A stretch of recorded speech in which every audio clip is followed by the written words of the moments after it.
ମା ଦକ୍ଷିଣକାଳୀ ମା। ଆପଣମାନେ ସମସ୍ତେ ଏହି ଭିଡ଼ିଓ ମାଧ୍ୟମରେ ମା ଦକ୍ଷିଣକାଳୀଙ୍କର ବେଶ ଦର୍ଶନ କରିପାରିବେ। ମାଙ୍କର ବେଶ ଦର୍ଶନ କରି ଆପଣଙ୍କର ହୃଦୟରୁ ପ୍ରଣାମ ଜଣାନ୍ତୁ। ମାଙ୍କ ପାଖରେ ଶରଣ ପଶି ମାଙ୍କୁ କୁହନ୍ତୁ, ମା ସଂସାର ବିଷୟରେ କିଛି ଜାଣିନି, ଭଲ କେଉଁଟା ମନ୍ଦ କେଉଁଟା ଜାଣିନି, ଆପଣ ମୋ ହାତ ଧରି ବାଟ ଚଲାନ୍ତୁ। ଆପଣ ପାଖରେ ମୁଁ ଶରଣ ପଶିଛି ମା। ଏମିତି କହି ମନର ସବୁ ଦୁଃଖକୁ କହିଦିଅନ୍ତୁ। ଆଉ ଦେଖିବେ ମା ନିଶ୍ଚିନ୍ତ ଆପଣଙ୍କ ଜୀବନରେ ଚମତ୍କାର ଆଣିବେ। ଆପଣଙ୍କ ଜୀବନରେ ନିଶ୍ଚିନ୍ତ ପରିବର୍ତ୍ତନ ଆଣିବେ। ଆପଣଙ୍କର ପୁଣି ଖୁସିର ଦିନ ଫେରିଆସିବ। ମା ମୋର ପ୍ରଣାମ ସ୍ୱୀକାର କରନ୍ତୁ।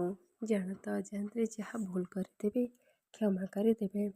ଆପଣଙ୍କ ପଣତ କାନରେ ସଂସାରବାସୀଙ୍କୁ ଘଣ୍ଟ ଘୋଡ଼େଇ ରଖିଥାନ୍ତୁ। ସମସ୍ତେ ନିରୋଗ ଆଉ ସୁସ୍ଥ ଥାଆନ୍ତୁ। ଭଲରେ ଭଲରେ ଘରକୁ ଫେରି ଆସନ୍ତୁ।